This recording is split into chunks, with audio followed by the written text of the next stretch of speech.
Mainit ang sikat ng araw sa bubong na yero ng barong-barong nila Ricky.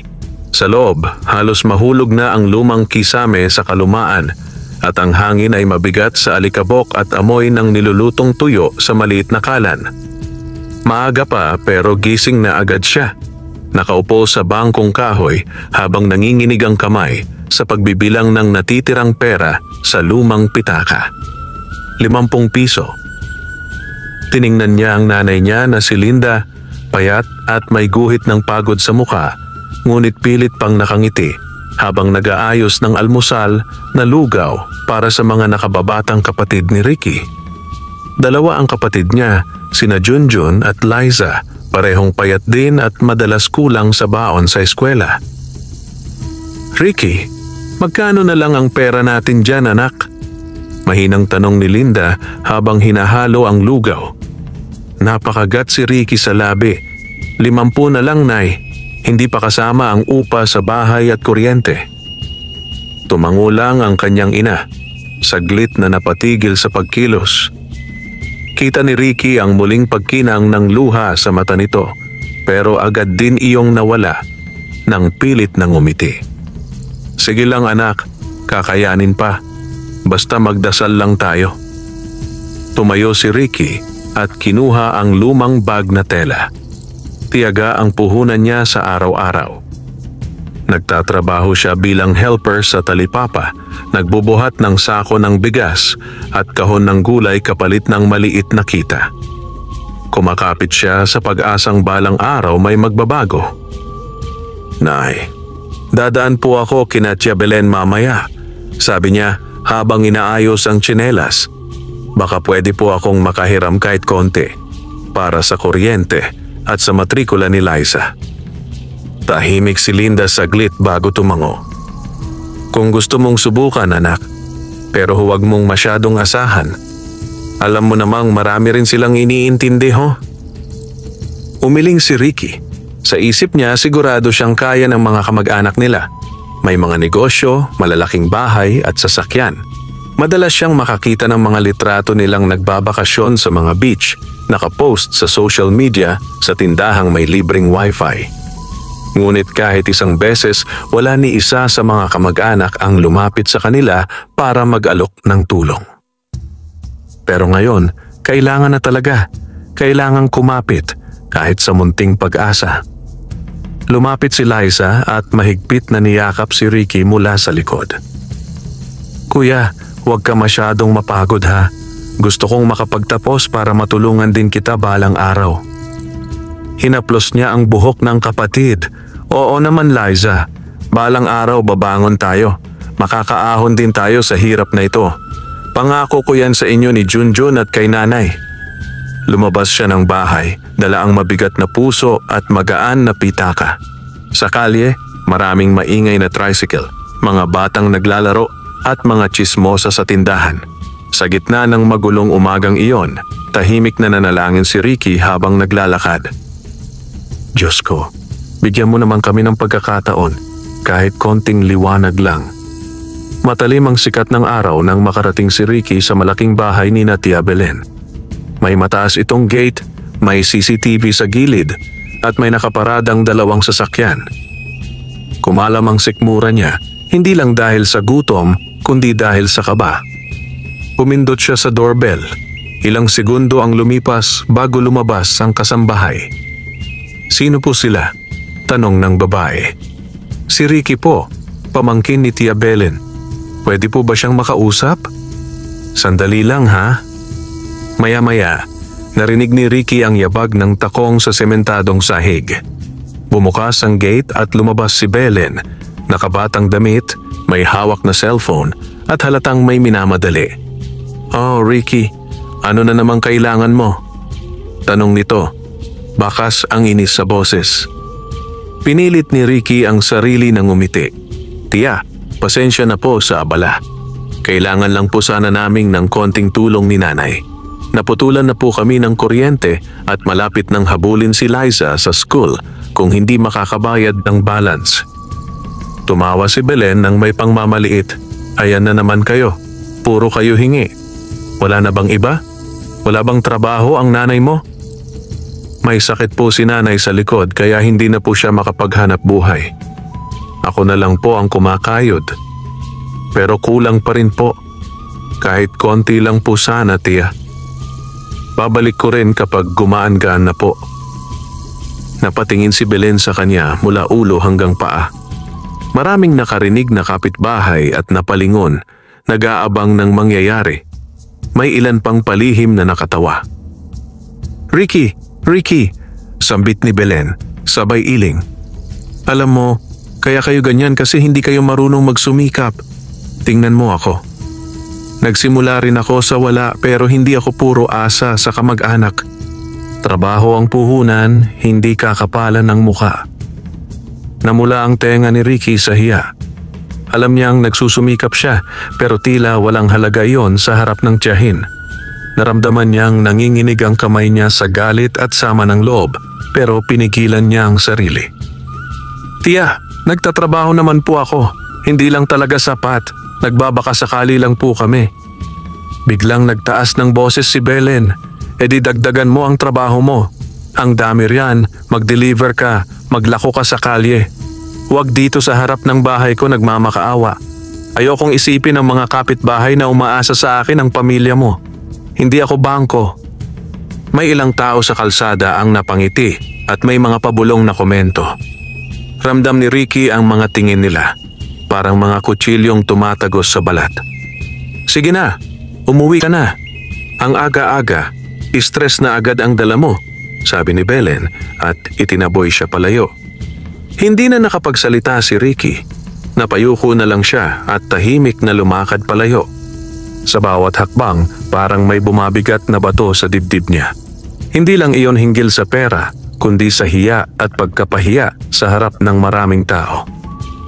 Sa kanto, napahinto siya at napatingala sa langit. Mahinang bulong ang lumabas sa bibig niya.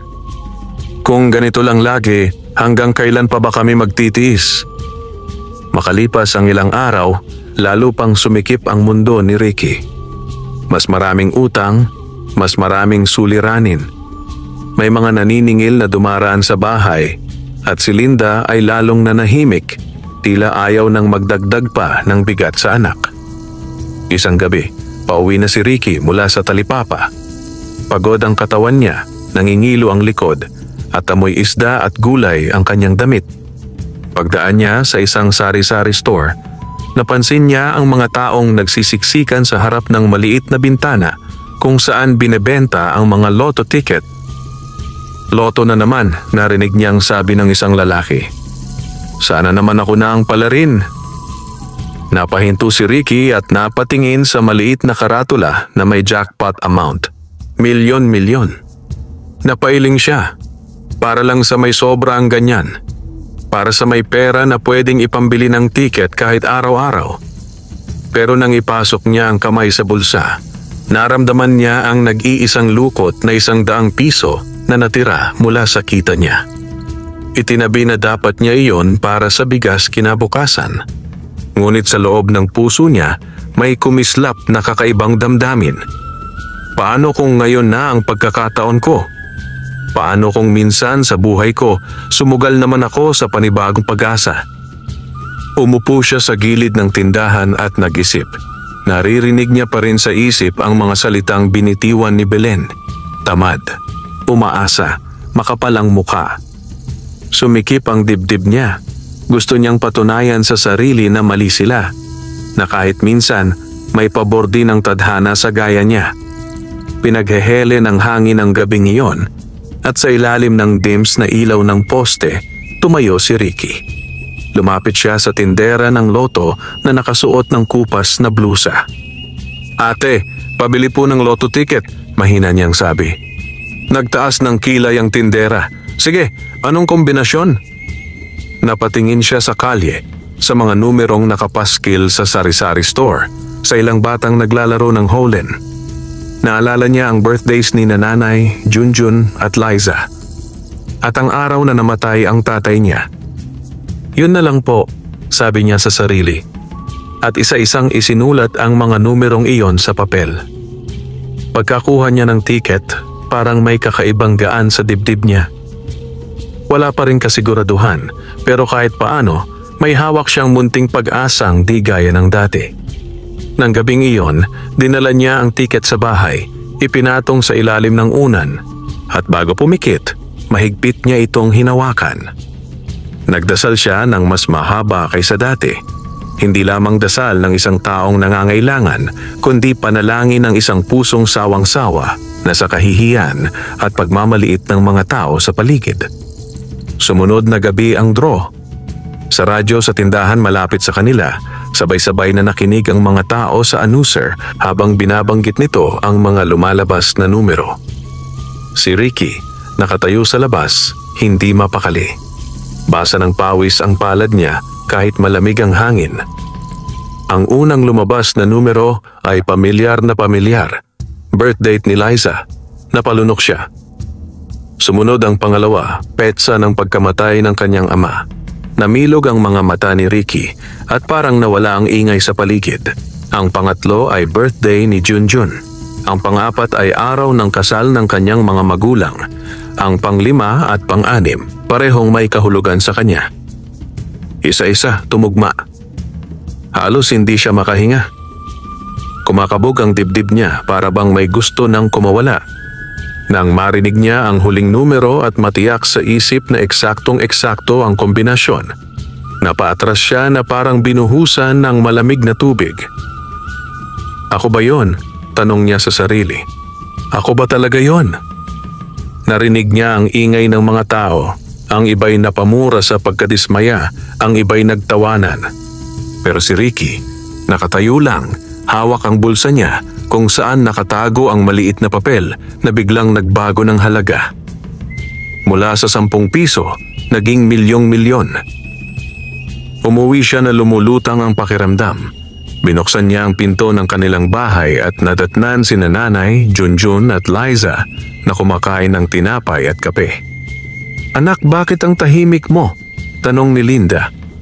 Umupo siya sa harap ng maliit na mesa. Tiningnan niya ang muka ng ina, ang butas-butas na damit ni Junjun at ang pagod na mata ni Liza. Nay, bulong niya, nanalo po ako. Nanalo saan? Tanong ni Junjun na nakangiti. Parang biro lang iyon para sa kanya. Sa loto, sagot ni Ricky. Tiningnan niya isa-isa ang mga kapatid at ina.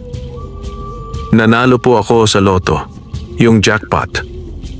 Huminto si Linda sa pagnguya. Napatitig ito kay Ricky na parang hindi makaintindi. Anak, wag mo naman kaming biruin ng ganyan, sabi nito. Nanginginig ang boses. Dahan-dahang inilabas ni Ricky ang crumpled na ticket at inilatag sa mesa. Isa-isa niyang binanggit ang numerong nanalo.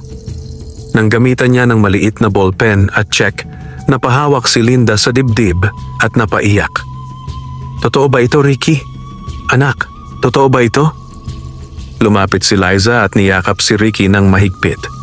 Si Junjun ay napasigaw sa tuwa, tumalon-talon sa sobrang saya. Oo, Nay. Tayo na po ang nanalo. Hindi na po tayo magugutom. Hindi na po kayo mamamroblema sa upa. Mapapagamot na po kayo. Makakapasok si Liza sa magandang paaralan. Marami na po tayong mabibili. Makakabawi na po tayo. Niyakap siya ng ina ng mahigpit. Pare-pareho silang umiiyak. Hindi na alam kung saan ilalagay ang biglang pagsulpot ng ligaya. Sa labas ng bahay, tuloy pa rin ang ingay ng mundo. Ngunit sa munting sulok na iyon ng kahirapan, may isang pamilyang biglang binuhusan ng liwanag. Kinabukasan, maaga silang nagpunta sa opisina ng loto para kumpirmahin ang panalo ni Ricky. Kabado siya habang nakapila, hawak ang tiket na para bang mamaya lang ay bigla itong maglalaho. Pinagmasdan siya ng mga empleyado at ng ilan pang naroon nang marinig ang halagang na panalunan niya. 1 milyon, 2, 5 milyon, mas malaki pa. Hindi na niya binilang sa isip. Ang alam niya lang, sobra-sobra iyon sa pinangarap niya. Hindi man nito mabubura ang lahat ng sakit at kahihiyan na dinanas niya, pero kayang-kaya nitong baguhin ang buhay nila. Paglabas nila ng opisina, sumalubong sa kanila ang sikat ng araw na mas maliwanag kaysa dati. May ilang taong nakakita sa kanya at napabulong. Siya daw yung nanalo, yung basurang laging nakikita sa talipapa. Hindi niya nalang pinansin. Ang importante, hawak na niya ang katibayan ng panalo at ang pangakong mababago na ang lahat. Sa mga sumunod na araw, pinayuhan siya ng ilang taga-opisina ng loto at consultant na mag-ingat sa pera. Huwag agad magwaldas, magbukas ng bank account, mag-isip kung saan ilalagay ang pera para tumubo. Nakinig si Ricky. May takot siya na baka dumating ang araw na maubos lang bigla ang lahat, tulad ng lumang kandila. Pagbalik nila sa kanilang barangay, mabilis kumalat ang balita. May lumapit sa kanilang mga dating hindi naman nakikipag-usap. Biglang naging magiliw ang mga dating mailap. May mga kapitbahay na nag-aalok ng kung ano-anong negosyo. May nagkukwento ng mga problema nila sa pag-asang makakahingi. At sa gitna ng lahat ng iyon, nasa loob si Ricky ng kanilang bahay, kasama si Linda, Junjun at Liza. "Anak, anong balak mo sa pera?" tanong ni Linda, seryoso ang mukha. "Nay, ang una po, ayusin natin ang mga utang. Ayoko pong may naniningil pa sa inyo. Pagkatapos, lilipat tayo sa mas maayos na bahay. Kahit simpleng konkreto lang pero ligtas, hindi tumutulo ang ulan sa bubong. Gusto ko rin pong mapagamot kayo, iyong likod ninyo. At si Liza, gusto kong mailipat sa mas maayos na paaralan.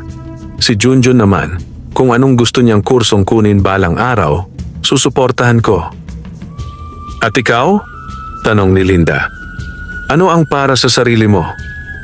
Napaisip si Ricky, saka siyang ngumiti. "Gusto ko pong magnegosyo, siguro sari-sari store muna tapos konting karinderya. Ayoko nang bumalik sa pagiging laging pagod na helper na kulang pa rin ang kita. Gusto kong dumating ang araw na kahit tumigil ako sandali, may pumapasok pa rin kita para hindi na tayo babalik sa ganitong hirap." Tumango si Linda, namumuo ang luha sa mata. "At Nay," dagdag niya, mas tumibay ang boses, "gusto kong ikondisyon ang sarili ko na huwag kalimutang maging mabuti. Kahit dumami ang pera, gusto ko pa ring manatiling tao. Ayokong maging katulad ng mga nagmalit sa atin." Hindi man niya binanggit, malinaw sa isip niya ang mukha ni Belen at ng iba pa nilang kamag-anak. Ang sama ng loob na dala niya noon ay hindi basta mawawala. Pero sa pagitan ng galit at pagpapatawad, alam ni Ricky na may desisyong kailangan niyang gawin. Isang linggo matapos makumpirma ang panalo ni Ricky, nagpasya si Linda na kausapin si Belen. Hindi ito para humingi ng pera, kundi upang ipaalam lang na maayos na ang lagay nila. Pero nauna na ang balita. Isang hapon, habang nakaupo si Ricky sa loob ng bahay at kausap ang isang tauhan ng bangko tungkol sa account niya, may tumigil na sasakyang magara sa harap ng barong-barong nila. Bumungad ang makintab na kotse at mula rito ay bumaba si Belen, kasama ang asawa at 2 anak. Napatigil si Ricky. Narinig niya ang pagkaluskos ni Junjun na lumabas para tumingin. "Kuya, si Tia Belen yata," tawag ni Junjun. Lumabas si Ricky, kalmado ang muka. Kaiba ito sa pagkakataong siya ang tumayo sa harap ng gate ni Belen, nakayuko at pinapahiya. Ngayon sila naman ang nakatayo sa harap ng simpleng bahay nila, may mga ngiting pilit na kinakarga. "Ricky, kumusta?" Bati ni Belen, mataas ang boses, puno ng lambing na hindi niya man lang naramdaman noon. "Balita namin, ikaw na raw ang nanalo sa loto." Ngumiti ng payak si Ricky. "Opo, tiya. Medyo sinuwerte po." Lumapit si Belen at biglang hinawakan ng braso niya, pamilyar na parang walang nangyaring pagpapahiya noon. "Aba, hindi lang medyo, Ricky. Napakalaking swerte nito. Kita mo, sinasabi ko talaga noon, masisipag ang lahi natin. Alam kong balang araw may aangat din. Pasado ka talaga sa tiyahin, biro nito sabay tawa." Hindi nakatawa si Ricky. Tahimik lang siyang nakatingin kay Belen, sinisipat ang mga mata nito. Doon niya nakita ang halong inggit at pagkalkula. "Tiya, gusto niyo po bang pumasok muna?" tanong niya, magalang pa rin. Sige, sagot ni Belen. Sa loob, naupo sila sa simpleng monoblock na upuan. Si Linda ay halatang naiilang pero nagsalin pa rin ng kape sa mga baso. Tahimik si Liza at Junjun sa gilid. "Alam mo, Ricky," sabi ni Belen habang umiikot-ikot ang kutsarita sa kape, "matagal na kitang gustong tulungan. Kaya lang, ang dami ring gastusin sa amin. Alam mo na, tuition ng mga bata, negosyo, ganito, ganyan." Naalala ni Ricky ang sinabi nito noon sa harap ng maraming tao. Tamad, umaasa, makapalang muka. Binaba niya ang tingin sa mesa at saka marahang tumango. "Naiintindihan ko po, tiya. Pero ngayon," tuloy ni Belen, "gusto kong sabihin sa iyo na nandito lang kami ng pamilya ko, ha? Kung kailangan mo ng payo o kung gusto mong maglagay ng puhunan sa negosyo namin, open kami sa ganyan. Pamilya tayo eh. Dapat nagtutulungan." Nagkatinginan sina Linda at Ricky. Si Linda ay tahimik lang, ngunit bakas sa mata niya ang sakit na hindi na matakpan. "Tiya," sabi ni Ricky, kalmado ang tinig. "Naaalala niyo po ba nung pumunta ako sa inyo? Humihingi ng tulong kahit konting pambayad lang sa kuryente at matrikula ni Liza?" Nagbago ang mukha ni Belen, saglit na napatigil. "Matagal na yon, Ricky. Huwag mo nang balikan. Siyempre, iba na ang sitwasyon ngayon." Umupo ng diretso si Ricky. Hindi tumaas ang boses niya pero malinaw ang bawat salita. "Nung araw na iyon, tiya, sa harap ng mga tao, sinabi niyo pong tamad ako. Na umaasa lang kami. Na makapal ang mukha ko. Umuwi akong halos hindi makatingin kay nanay dahil sa hiya. Ilang araw din akong halos hindi makatulog sa sobrang sama ng loob." Nagkandahaw sa dahilan si Belen. "Ricky, hindi yun ang ibig kong sabihin noon. Nadala lang ako ng emosyon.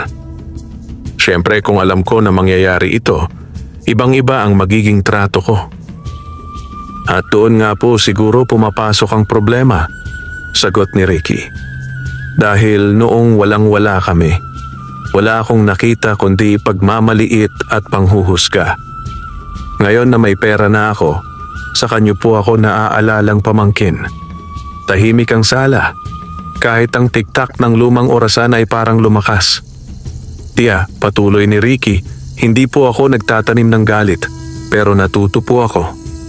Hindi ko na po kayang ibigay sa mga taong nagpagaan sa sarili nilang buhay sa pagyurak sa amin ang pagkakataong abusuhin ang bagong simula namin. Kaya kung ang dahilan ng pagpunta nyo ay para kausapin ako tungkol sa negosyo nyo, pasensya na po. Hindi ako interesado." Nagpulupot ang labi ni Belen na parang biglang nawala ang lahat ng lambing. Nag-iba ang tono nito. "Ang yabang mo na ngayon, ha? Dati naman nanginginig ka pa sa harap ko sa kahihingi ng tulong. Tandaan mo, Ricky, ang pera nauubos. Kapag naubos yan, saan ka lulugar?"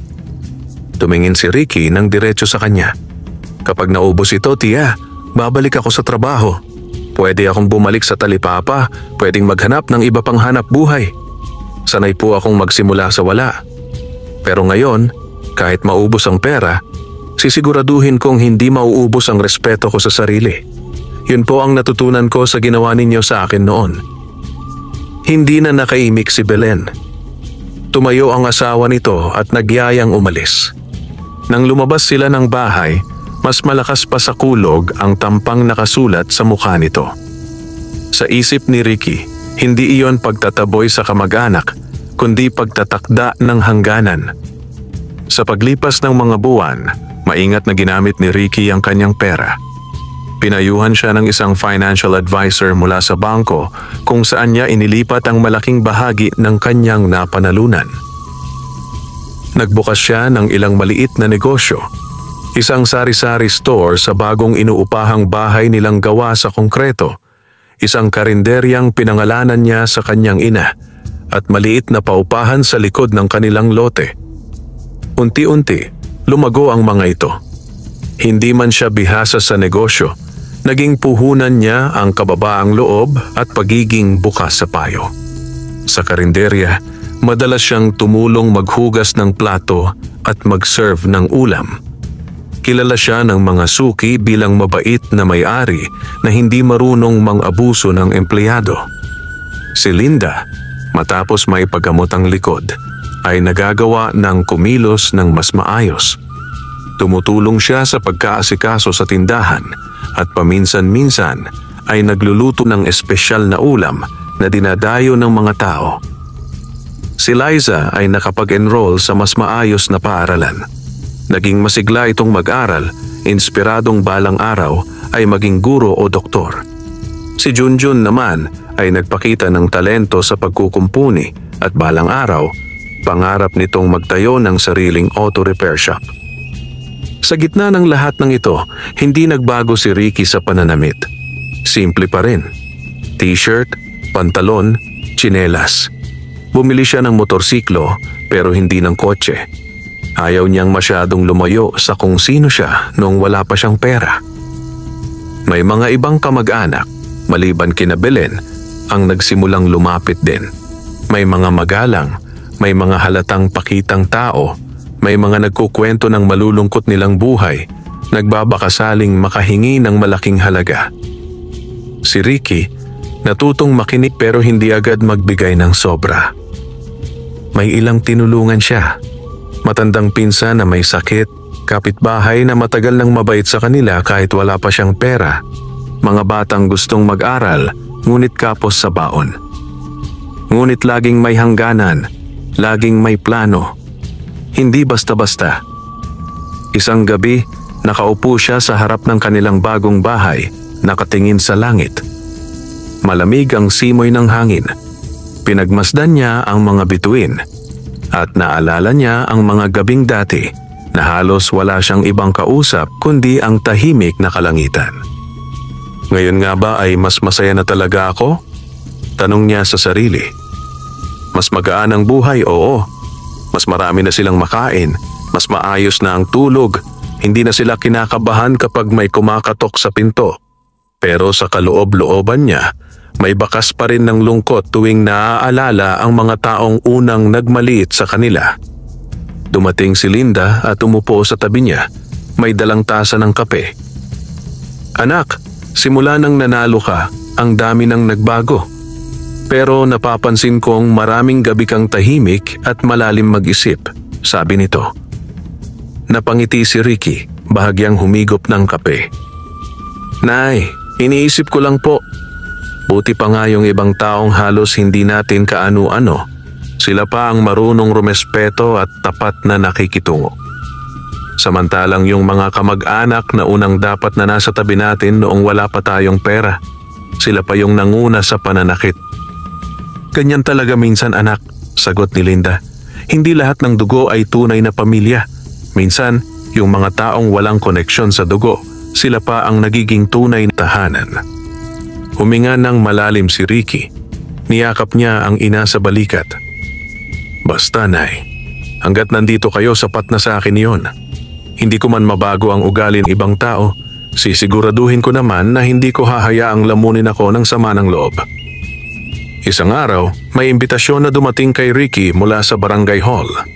Iminumungkahi ng kapitan na maging bahagi siya ng isang maliit na programa para sa mga kabataang nais matutong magnegosyo. Gusto ng kapitan na magbahagi si Ricky ng kanyang karanasan, hindi bilang nagyayabang, kundi bilang inspirasyon.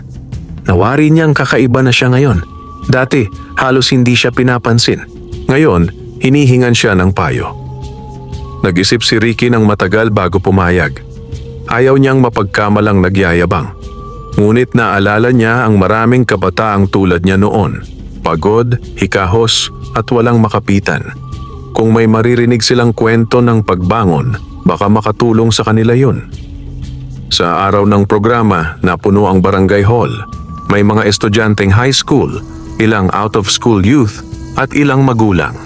Si Ricky ay nakatayo sa harap, kinakabahan pero buo ang loob. Magandang umaga po, panimula niya.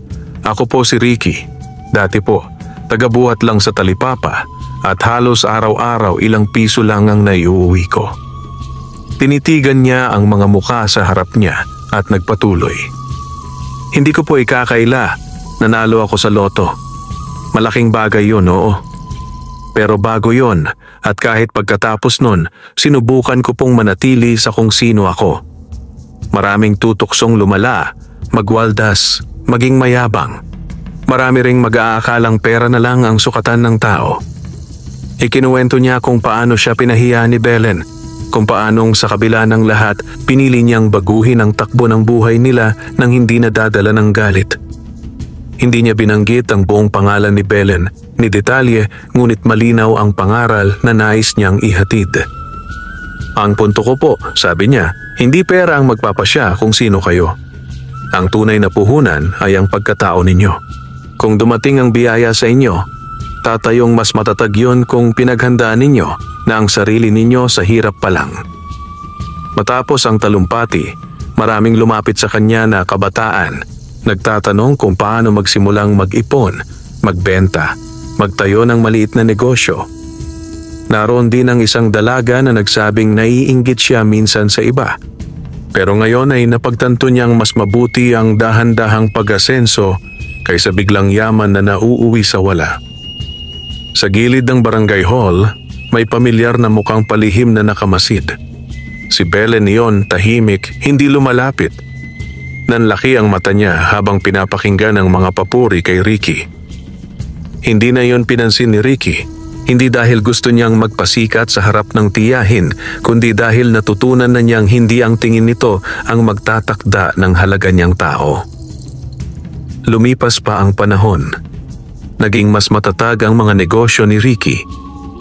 Nakapagpundar siya ng maliit na lupa sa probinsya kung saan balak niyang magpatayo ng simpleng rest house para sa pamilya. Minsan tuwing Sabado, pumupunta sila roon upang maglinis, magtanim ng gulay at magbanding. Sa bawat pagtawa ni na Junjun at Liza at sa bawat ngiti ni Linda, pakiramdam ni Ricky ay unti-unting napapalitan ng paghilom ang mga peklat ng kahapon. Ngunit hindi ganap na nawawala ang pagsubok. Isang hapon, habang abala siya sa karinderya, napansin ni Ricky na may bagong mukhang pumasok. Nakayuko ito, halatang nahihiya, at kasabay niya si Belen.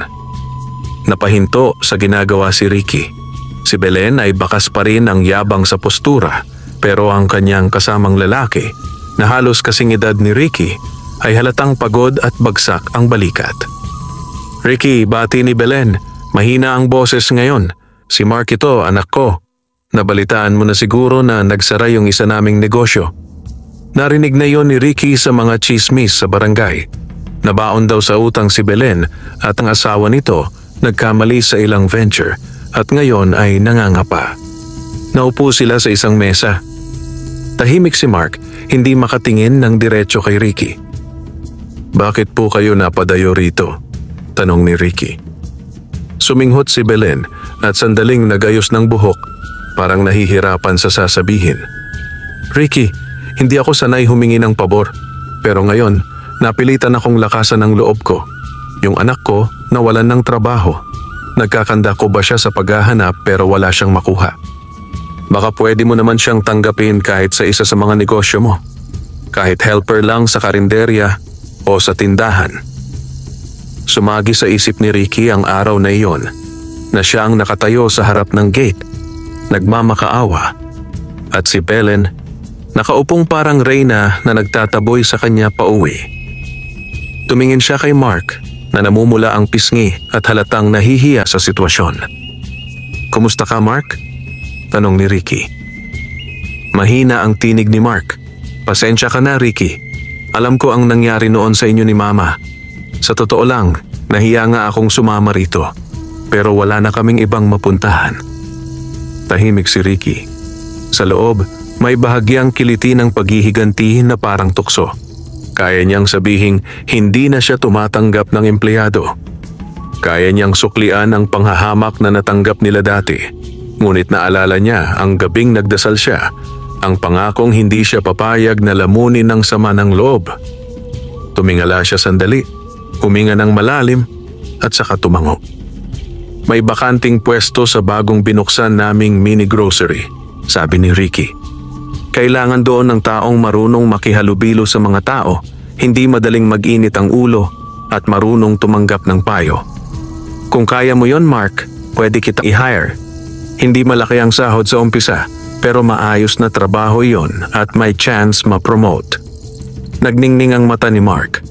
Talaga, Ricky? Maraming salamat. Kaya ko yon. Gagalingan ko. Napaluha si Belen at sabay hawak sa kamay ni Ricky. Ricky, anak, maraming salamat talaga. Hindi ko akalaing pagkatapos ng lahat, makakakuha pa ako ng awa mula sa iyo. Umiling si Ricky. Hindi awa ang binibigay ko sa inyo, tiya. Binibigyan ko lang ng pagkakataon si Mark na patunayan sa sarili niya na kaya niyang tumindig. Pero malinaw ito, sarili niyang pagsisikap ang magpapanatili sa trabaho niya. Hindi ang koneksyon, hindi ang apelyido. Tumango si Belen, tila nauunawaan na sa wakas ang isang leksyon na matagal na niyang binaliwala. Sa araw na iyon, mas naramdaman ni Ricky ang bigat ng salitang pagpapatawad. Hindi ito simpleng pagkalimot. Ito ay pagpili na huwag hayaan ang kahapon na diktahan ang buong bukas. Makalipas ang ilang buwan, naging mas maayos ang buhay ni Mark sa trabaho. Naging masigla ito sa mini grocery, palangiti sa mga suki at marunong makibagay sa mga kasamahan. Si Ricky, kahit may-ari, madalas sumilip at magbigay ng payo. Hindi niya tiningnan si Mark bilang anak ng tiyahing nagpahirap sa kanila noon, kundi bilang isang taong sinusubukang bumawi sa buhay. Isang gabi, inimbitahan ni Liza si Ricky sa recognition day sa paaralan. Top student si Liza sa klase niya at may award pa ito para sa pagiging masipag at mabait sa mga kaklase. Habang nakaupo si Ricky sa audience, katabi si Linda at Junjun, napatingin siya sa entablado. Doon niya nakita ang nakangiting si Liza na inaabot ang medalya. Malinaw sa mata ng kapatid ang pasasalamat at pagmamahal. Pagkababa ni Liza, niyakap nila ito ng mahigpit. Kuya, salamat sa lahat, bulong ni Liza. Kung hindi dahil sa'yo, hindi ko mararanasan ito. Umiling si Ricky. Hindi totoo yan. Kung hindi dahil sa sipag mo at sa dasal ni nanay, wala rin ito. Ako lang yung nagkataong ginamit ng tadhana bilang tulay. Sa pag-uwi nila, nadaanan nila ang dating barong-barong na tinitirhan nila noon. Nasa ibang pamilya na ito ngayon, pero nang sandaling iyon, parang bumalik sa kanya ang lahat. Ang tulo sa bubong, ang madilim na gabi, ang mga panahong kumakalam ang sikmura nilang lahat. Ngumiti si Ricky, hindi na puno ng pait, kundi puno ng pasasalamat. Anak, sabi ni Linda habang naglalakad silang magkakatabi, tatanawin ko talagang malaking biyaya ang lahat ng nangyari. Hindi dahil yumaman ka, kundi dahil hindi ka nagbago. Kahit dinurog ka ng hiya noon, hindi mo piniling gumanti sa kapwa mo sa parehong paraan. Tumingin si Ricky sa ina at sa mga kapatid. Naramdaman niya ang bigat at gaan ng lahat ng pinagdaanan nila. Nay, kung tutusin, hindi pera ang pinakamalaking panalo ko, sagot niya. Ang tunay na jackpot, yung natutunan kong huwag ibenta ang pagkatao ko kapalit ng pagtingala ng iba.